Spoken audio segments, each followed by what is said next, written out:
किस टाइप का एग्जाम होता है, कितने क्वेश्चंस आएंगे, कितना मार्क्स होगा, कि जिस भी चीज को आप आज तिरस्कृत करेंगे कल उसी को एक्सेप्ट करना पड़ता है। यानी कि वो सभी बच्चे जिन्होंने ये तैयारी नहीं की है उनको ये तैयारियां करनी पड़ेंगी। So hello my dear commerce, कैसे हैं आप सब? मुझे उम्मीद है कि मस्त होंगे, झकास होंगे, जैसे कि हमेशा ही कॉमर्स वाले तो रहते ही हैं, है कि नहीं? मुझे उम्मीद है आप कह रहे होंगे हाँ जी हाँ जी हाँ जी। चलिए अब मैं आया हूं, क्या लाया हूं? तो जाहिर सी बात है सीयूटी में हमारे पास अकाउंटेंसी एक डोमेन सब्जेक्ट है, तो मैं उसके बारे में आपको बताने आया हूं कि सिलेबस क्या है, कैसे कैसे हम तैयारी करेंगे, हमारी जो क्लासेस होंगी उसमें आपको क्या क्या मिलेगा। तो चलो फिर शुरू करते हैं। तो देखिए, सबसे पहली बात, सीयूटी 2023 की हमें तैयारी करनी है। मैं जो आपको पढ़ाऊंगा वो अकाउंटेंसी बुक कीपिंग यानी कोड नंबर 301। अब तो ये याद ही हो गया है ना? और मेरा नाम निक्कू भैया, प्यार से लोग मुझे कहते हैं, निखिल कुमार चौहान नाम है। तो चलो फिर शुरू करते हैं। सबसे पहली चीज जो हमें समझनी है कि भैया जी इसमें क्या क्या आता है, ये किस टाइप का एग्जाम होता है, कितने क्वेश्चंस आएंगे, कितना मार्क्स होगा, तो वो सब समझते हैं। तो सबसे पहली चीज तो आपको ये समझना है कि इसके अंदर एनसीईआरटी का सिलेबस होता है, ठीक है? यानी कि भैया एक लोचा कि कई लोग सीबीएसई बोर्ड के हैं, कई लोग अदर बोर्ड्स के हैं, तो उसमें बहुत सारे चैप्टर्स नहीं थे, कुछ में थे। तो जहां थे वो तो ठीक है, लेकिन जहां नहीं थे वो चैप्टर्स अब उन सबको पढ़ना पड़ेगा।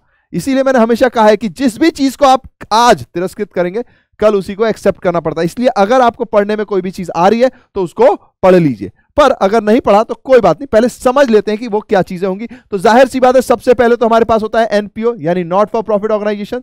ये हमारे पास सीबीएसई में नहीं है ना? स्टेट बोर्ड्स का तो ज्यादा नहीं है, जिनका भी होगा वो इसमें आ ही जाएगा। तो नॉट फॉर प्रॉफिट ऑर्गेनाइजेशंस हमारे पास सिलेबस में नहीं थी, ठीक है? वो यहां पर होगी क्योंकि एनसीईआरटी में है, तो उसकी हमें तैयारी करनी पड़ेगी। देन उसके बाद हमारे पास टूल्स फॉर फाइनेंशियल एनालिसिस, ये भी नहीं था, है ना? तो इसकी भी हमें तैयारी करनी पड़ेगी। ये भी इस बार हमारे पास नहीं था, तो इसकी भी हमें तैयारी करनी पड़ेगी क्योंकि इसमें से भी क्वेश्चन आ सकता है। देन रिडम्पशन और डिवेंचर में बहुत सारी चीजें नहीं थी, तो जो चीजें नहीं थी वो भी भैया क्या करें, आ रही हैं। यानी कि वो सभी बच्चे जिन्होंने ये तैयारी नहीं की है उनको ये तैयारियां करनी पड़ेंगी। बट घबराने की कोई बात नहीं है, क्योंकि जो डेट्स आई हैं, जो एग्जाम डेट्स आई हैं, वो आई हैं आपकी 21 मई से। 21 मई से है, और फिर कुछ रिजर्व डेट भी हैं, तो वो तो सब्जेक्ट स्पेसिफिक अलग अलग डेट्स आएंगी। तो एक तरीके से देखा जाए तो 21 मई है। और हमारा जो सीबीएसई ने जो एग्जाम निकाला है 12th के लिए, वो कौन सा है? तारीख तो अब आपको पता ही है, 31 मार्च। यानी कि अगर आप यहां से देखेंगे तो नॉर्मली मोटा मोटी 50 दिन आपके पास बनते हैं। आप अच्छी खासी एग्जाम की तैयारी करके आए होंगे, तो जाहिर सी बात है बाकी सब्जेक्ट्स आपके अच्छे स्ट्रांग होंगे। तो जिनका ये सब्जेक्ट नहीं भी हुआ है बॉस, जिनका ये सब्जेक्ट नहीं भी हुआ है वो भी कवर कर लेंगे, ठीक है? तो बस ध्यान क्या रखना है कि आराम से, पेशेंस से रखना है। जैसे भी आपकी तैयारी चल रही है उसको थोड़ा और इंक्रीज कीजिए, पुख्ता कर लीजिए, ताकि जो भी आपके बोर्ड में आ रहा है या आपके सिलेबस में आ रहा है वो एटलीस्ट आपको पता होना चाहिए। फिर जाहिर सी बात है सीयूटी वाला की टीम है। अब हम क्या करेंगे वो मैं आपको बता देता हूं कि देखिए, हम आपके लिए क्लासेस लेकर आएंगे। तो सबसे पहली बात तो भैया जी हम आपको सिलेबस पूरा ही कवर कराएंगे। सिलेबस कवर कराने के लिए क्या करेंगे, तो हम आपको प्रोवाइड कराएंगे लेक्चर्स, ठीक है? देन आपके पास एक एनालिटिकल थिंकिंग जनरेट करेंगे। लेक्चर्स के थ्रू हम आपके अंदर एनालिटिकल थिंकिंग जनरेट करेंगे। ये क्यों जरूरी है भैया जी ये एनालिटिकल थिंकिंग बोले तो? इसका मतलब यह है कि अभी तक हमने जैसे पढ़ा होगा तो बड़े बड़े क्वेश्चंस और ये सब आती थी, तो अब हम उसी हिसाब से अपने आप को तैयार करते थे। पर यहां पर क्या होगा कि हम आपको ये बताएंगे कि इसका शॉर्ट में या फिर कॉन्सेप्चुअली इसको कैसे तैयार करना है, इसके अंदर कौन सी वो हिडन बातें हैं जो एमसीक्यू पैटर्न में पूछी जाएंगी और आपका सर यूं यूं करके घूम जाएगा, तो वो भी हम यहां पर आपको समझाने वाले हैं। तो ये एक इंपॉर्टेंट पॉइंट है, किसके थ्रू? तो लेक्चर्स के थ्रू। फिर जाहिर सी बात है हम आपको प्रीवियस ईयर के क्वेश्चंस कराएंगे, ठीक है? देन प्रीवियस ईयर के क्वेश्चंस कर लेंगे, लेक्चर्स कर लेंगे। फिर जाहिर सी बात है थोड़ी प्रैक्टिस भी चाहिए, तो हम आपकी प्रैक्टिस भी कराएंगे। अब जब आप ये सब कर लोगे तो मार्क्स कहां जाएंगे? वो तो आएंगे ही आपकी झोली में, सीधा सा पॉइंट है। तो ये सब हमारी टीम आपको कराने वाली है, लेक्चर्स, पीवाईक्यू, प्रैक्टिस और एनालिटिकल थिंकिंग। ये इंपॉर्टेंट है क्योंकि देखिए क्वेश्चंस हम कराएंगे, लेकिन क्वेश्चन कहीं से भी पूछा जा सकता है। पर एक बार आपके अंदर कॉन्सेप्ट्स आ गए, एनालिटिकल थिंकिंग आ गई, तो क्वेश्चन कहीं से भी गोल घुमाए आप उसको कर लेंगे। तो ये पॉइंट हमें ध्यान देना होगा। ठीक है। अब मैंने आपको बता दिया कि भैया एनसीईआरटी का सिलेबस है, ये चैप्टर्स हमारे सीबीएसई बोर्ड में नहीं है जो यहां पर आने वाले हैं, डेट हमारे पास है, सीबीएसई की जो एग्जाम डेट है अकाउंटेंसी की वो भी हमें पता है, तो बीच में काफी गैप है, ये सब अब हम समझ गए। अब क्वेश्चंस कितने आएंगे उसमें क्या चक्कर है, क्योंकि एमसीक्यू है पूरा का पूरा, तो उसकी चीजों को हम समझते हैं। तो देखिए सबसे पहली बात तो जो आपका एग्जाम पैटर्न है वो एमसीक्यू पैटर्न है। क्या है? एमसीक्यू पैटर्न है। हमारा जो अकाउंट्स है वो डोमेन स्पेसिफिक सब्जेक्ट के अंतर्गत आता है, ठीक है। डोमेन स्पेसिफिक सब्जेक्ट में हमारे पास जो क्वेश्चंस है, टोटल क्वेश्चंस जो आपसे पूछे जाएंगे वो आपसे 50 पूछे जाएंगे। आपको जो अटेम्प्ट करने हैं, जो आपको अटेम्प्ट करने हैं वो एटलीस्ट 40 करने हैं, मतलब मैक्सिमम 40 है, एटलीस्ट नहीं मैक्सिमम 40 है। अब अगर मैं आपसे ये कहूं कि भैया जी आपको 40 क्वेश्चन अटेम्प्ट करने हैं और एक क्वेश्चन पर क्वेश्चन जो है वो 5 मार्क्स का है, तो टोटल कितने का हो गया बता दीजिए। जाहिर सी बात है 14 into 5, इतने में तो हम इतना तो हम गिन ही लेते हैं, इतने में तो उस्ताद है, यानी कि 200 मार्क्स का आपका पेपर होगा। समझ रहे हैं आप? 200 मार्क्स का आपका पेपर होगा। अब यहां पे लोचा ये नहीं है, लोचा एक नया डाल दिया गया है, और वो लोचा ये है कि भैया जी अगर आपने राइट आंसर दिया, अगर आपने राइट आंसर दिया तो 5 मार्क्स आपकी झोली में होंगे, 5 मार्क्स आपकी झोली में होंगे। पर अगर रॉन्ग आंसर दिया, रॉन्ग आंसर दिया तो 1 मार्क डिडक्ट हो जाएगा। अभी तक आपने बहुत बार सुना होगा कि भाई लोगों के नेगेटिव मार्क्स आ जाते हैं, जब साइंस वाले देते हैं ना तो बहुत सारे लोग नेगेटिव मार्क्स ले आते थे। क्यों? क्योंकि भैया खूब सारे अटेम्प्ट कर रहे, नेगेटिव मार्किंग हो जाती थी। कई बार बहुत सारे ऐसे एग्जाम्स होते हैं जिसमें नेगेटिव मार्क्स आ जाते थे।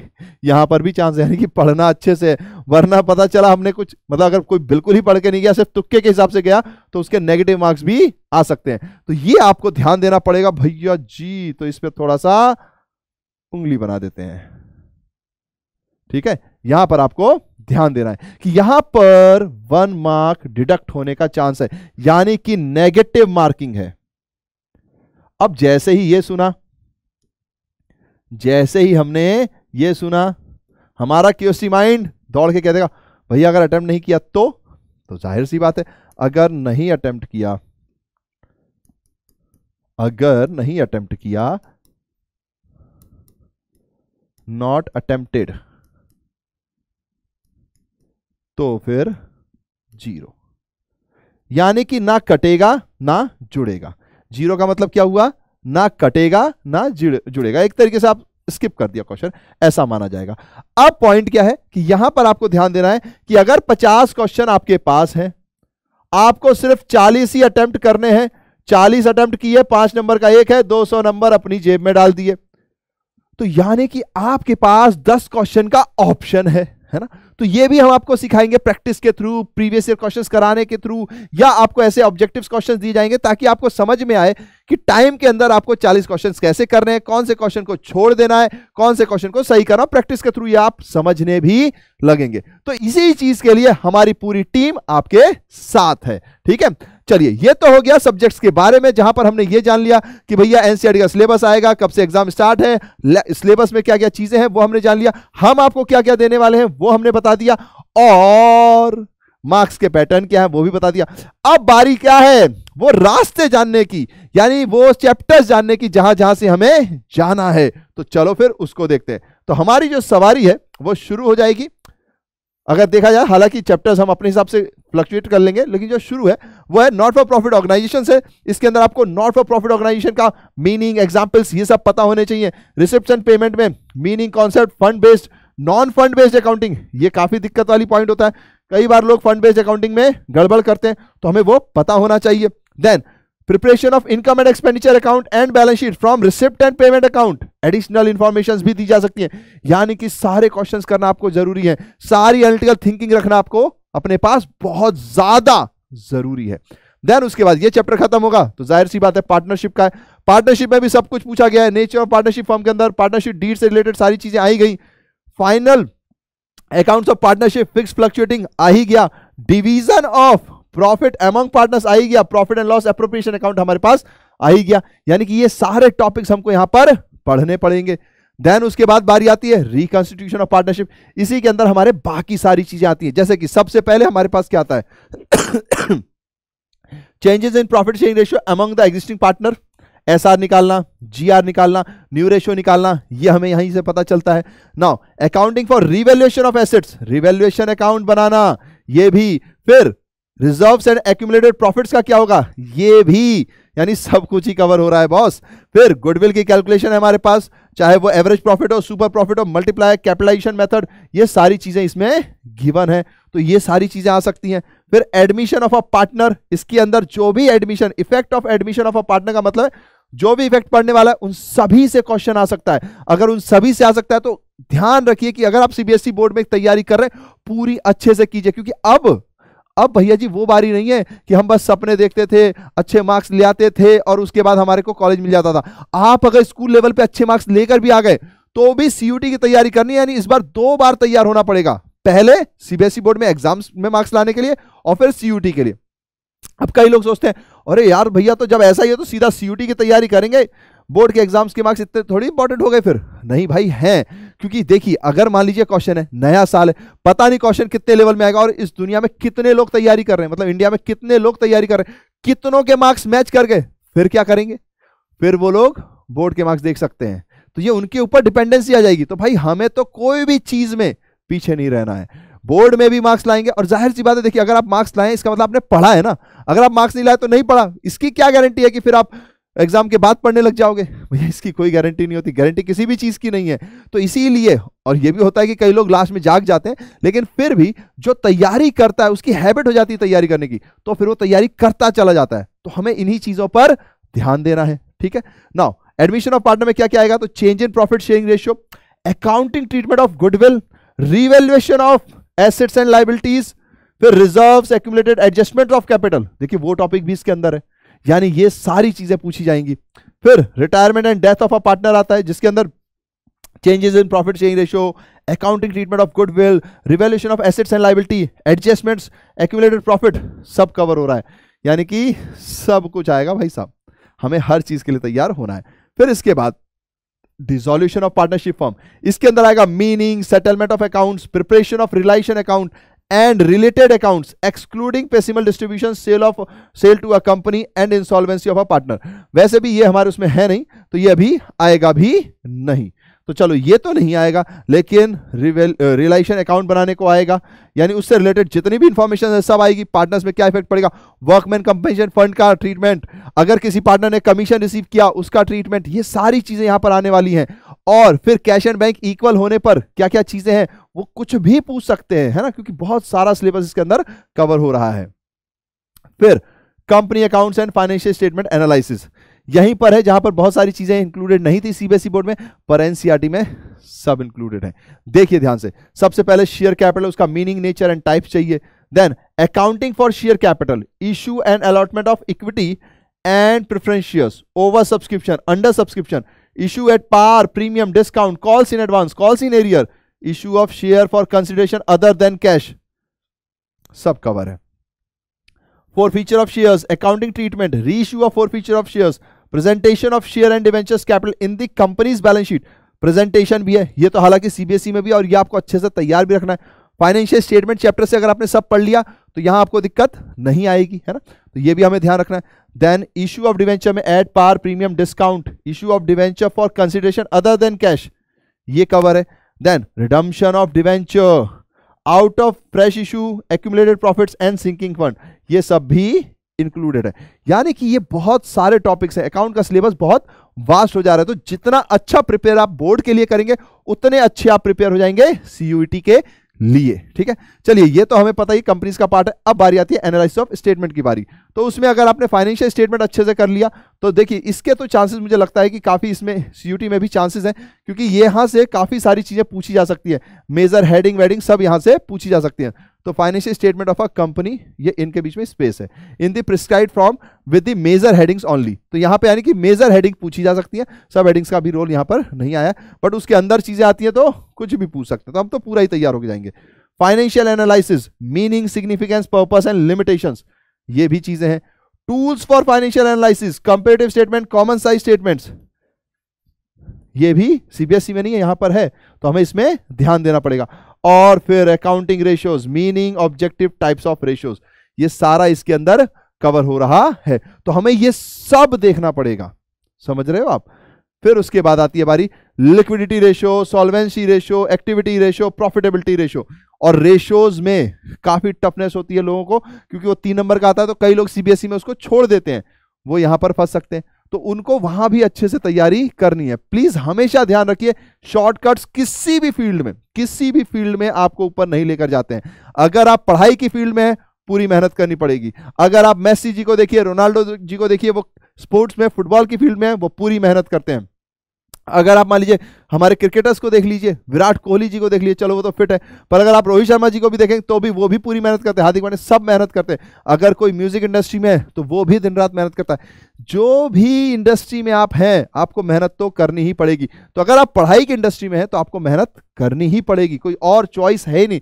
There are no other alternatives than hard work with intelligence, of course, क्योंकि यहाँ पे इंटेलिजेंस का भी लेवल है और वो भी हम आपको तैयार करा ही देंगे, क्या ही दिक्कत है।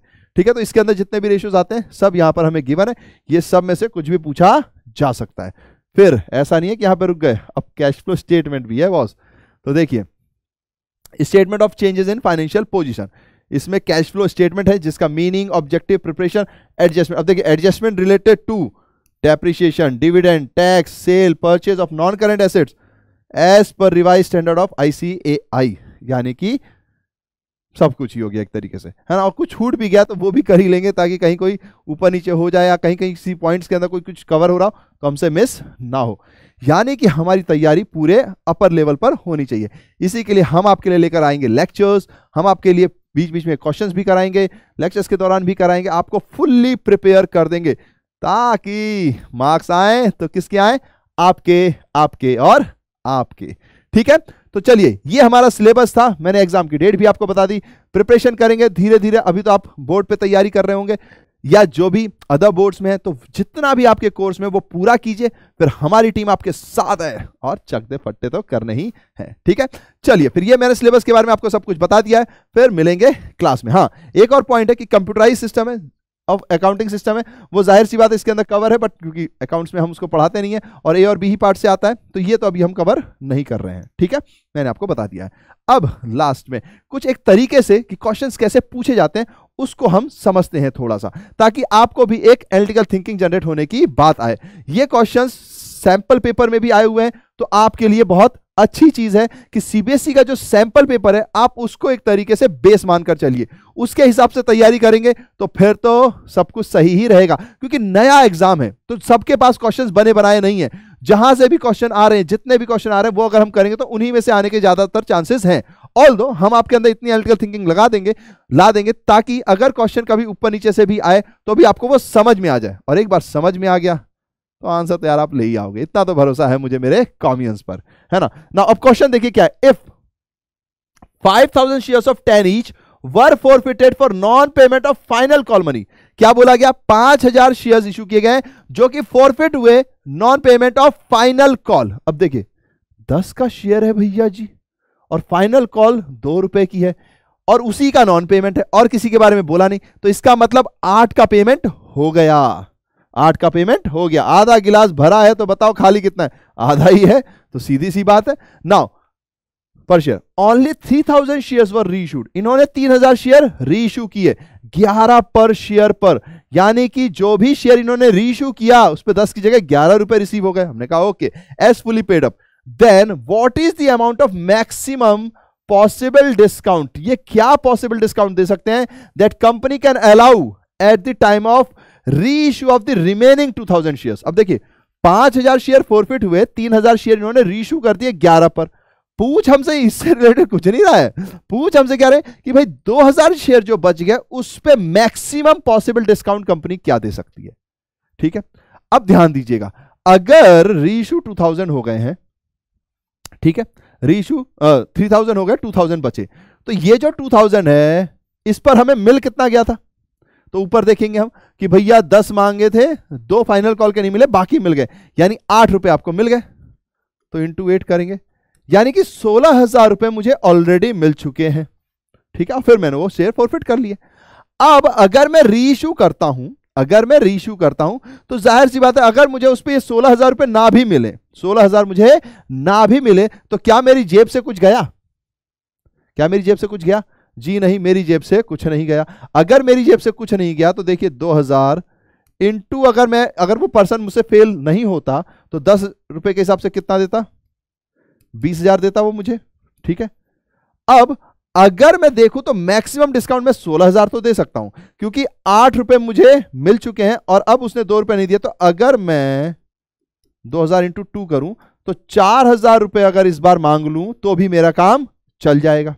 ठीक है, तो यानी कि जो मैं मैक्सिमम डिस्काउंट दे सकता हूं वो 16,000 दे सकता हूं, क्योंकि मुझे चाहिए थे 20,000, मुझे चाहिए थे 20,000, 16,000 वो मुझे ऑलरेडी पे कर चुका है। तो रीइश्यू के टाइम अगर मुझे 4,000 भी मिले तो कोई दिक्कत नहीं है।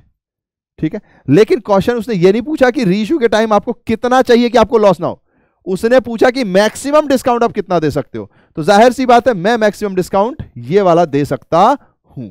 तो आंसर मैक्सिमम डिस्काउंट के हिसाब से ये होगा। अगर वो पूछते कि वो मिनिमम अमाउंट बताओ जो रीइश्यू के टाइम आप मांग सकते हो, तब ये होता। ठीक है, मैंने आपको दोनों ही करा दिए हैं, है ना, क्योंकि मान लो सीबीएसई ने ऐसा दिया, सीयूटी वालों ने बदल दिया थोड़ा सा और हमें यही रटा हुआ आ गया तो गलती हो जाएगी ना। तो क्वेश्चन को समझकर आंसर देना है। तो the right answer will be 16,000। ठीक है, चलो एक और क्वेश्चन समझते हैं, उससे करके देखते हैं। तो देखिए, a share of ₹10 each issued at a 3 पर premium, out of which ₹8 including ₹1 premium was called up and paid up. यानी कि भैया 10 रुपए का शेयर है, ठीक है, हमने 3 रुपए प्रीमियम के हिसाब से 8 रुपए उस पर मांगे। अब पूछा क्या है, दी अनकॉल्ड कैपिटल विल बी, कितनी होगी। अब पॉइंट क्या आता है कि हमको यह पता होना चाहिए कि शेयर की प्राइस और प्रीमियम की प्राइस में अंतर है। प्रीमियम जो है रिजर्व एंड सरप्लस का पार्ट है, प्रीमियम जो है रिजर्व एंड सरप्लस का पार्ट है, बट ये जो 10 रुपए होते हैं ये शेयर कैपिटल का पार्ट होते हैं। ऑल्दो दोनों जाके शेयर होल्डर फंड में मिल जाते हैं, लेकिन स्टार्टिंग में ये दोनों अलग अलग चीज हैं। तो भैया ये जो 3 रुपए प्रीमियम है इसकी कैलकुलेशन अलग है, और जो कैपिटल है ये होती है सब्सक्राइब्ड। समझे? तो यानी कि भैया अगर किसी ने 8 रुपए क्या कर लिए, इशू करा दिए, कॉल्ड अप करा दिए, पेड अप करा दिए, इसमें 1 रुपए जुड़ा हुआ है प्रीमियम, तो इसका मतलब कि 1 रुपए प्रीमियम आया, 7 रुपए शेयर कैपिटल आई। समझ रहे हो? तो यानी कि भैया मैं शेयर कैपिटल में 10 रुपए मांग सकता हूं, प्रीमियम में 3 रुपए मांग सकता हूं, पर इन्होंने प्रीमियम का सवाल नहीं पूछा, इन्होंने ये नहीं पूछा अनकॉल्ड प्रीमियम अमाउंट, ना ना ना, इन्होंने पूछा अनकॉल्ड कैपिटल अमाउंट। तो अनकॉल्ड कैपिटल यानी कि भैया टोटल 10 रुपए थे, 7 में मांग चुका हूं, तो 7 में से 10 माइनस किए तो 3, ठीक है, नेगेटिव आएगा, मतलब 3 मुझे और चाहिए, सिंपल सा पॉइंट है। अगर वो सवाल पे अनकॉल्ड प्रीमियम पूछता तो 1 में से 3 माइनस करते तो 2, सवाल वो जैसा पूछेगा। अगर आप क्वेश्चन समझ गए, यहां पे कॉन्सेप्ट क्लैरिटी क्या है कि भैया प्रीमियम अमाउंट अलग होता है, ये अमाउंट अलग होता है। मोस्टली लोग क्या करेंगे, अच्छा 3 + 10 13, 8 मांग लिए, अच्छा 5, ऐसे टिक कर देंगे, ठीक है। ऑप्शंस में है कि नहीं है उससे फर्क नहीं पड़ता, पर मोस्टली लोग ऐसा करने के चांसेस में आ जाते हैं। हाँ, ऑप्शंस में देखने के बाद थोड़ा सा कभी कभी उनको लग सकता है अरे हाँ यार सही बात, ऑप्शंस में तो ये है ही नहीं, फिर ठीक है ये आंसर गलत हो रहा है, तो वो तिरगम लगा सकते हैं, है ना। लेकिन यहां पर चांसेस आपको कॉन्सेप्ट क्लैरिटी के साथ लेना है, ठीक है। तो ये बात अगर आप समझ गए तो आपको पता है कि the right answer is 3 rupees, क्योंकि अनकॉल्ड कैपिटल शेयर कैपिटल में से होती है, रिजर्व एंड सरप्लस के अंदर जाता है प्रीमियम, तो वो एक अलग पॉइंट है, ठीक है। हम पैसे इकट्ठे जरूर मांगते हैं, लेकिन प्रीमियम अलग जाता है, शेयर कैपिटल अलग जाता है। और क्वेश्चन में बोला गया अनकॉल्ड कैपिटल बताओ, क्या बताओ, अनकॉल्ड कैपिटल। हमने कहा ओके 3 रुपीज है, तो ये हमारे पास आंसर हो जाएगा, बूझे, है ना। इसी तरीके से हम आपकी तैयारी कराएंगे, फिर मार्क्स भी तो आएंगे ही आएंगे, ठीक है। चलिए, तो ये मैंने आपको एक इंट्रोडक्टरी वीडियो दे दिया है जिसमें सिलेबस बता दिया, थोड़ा क्वेश्चन के बारे में समझा दिया है, आपको डेट्स भी बता दिए, तो घबराने की कोई बात नहीं है, पूरी सीयूटी वाला टीम आपके साथ है। और फिर निक्को भैया भी आपके पास है, तो फिर तो क्या ही डरेंगे, है ना। चलिए, फिर लास्ट में जो हमें कहना होता है, क्या कहना होता है, thank you for loving us, for being with us, and एक मोटो है जिससे मैं चाहूंगा कि आप सब जुड़े, वो क्या है? Have smiles, spread smiles. Because आप किसी को भी मुस्कुराता हुए देखिए, दिल आपका भी खुश हो जाता है, अच्छा लगता है, पॉजिटिविटी जब फैलती है। And keep smiling because smile is the biggest gift you can give to any bird.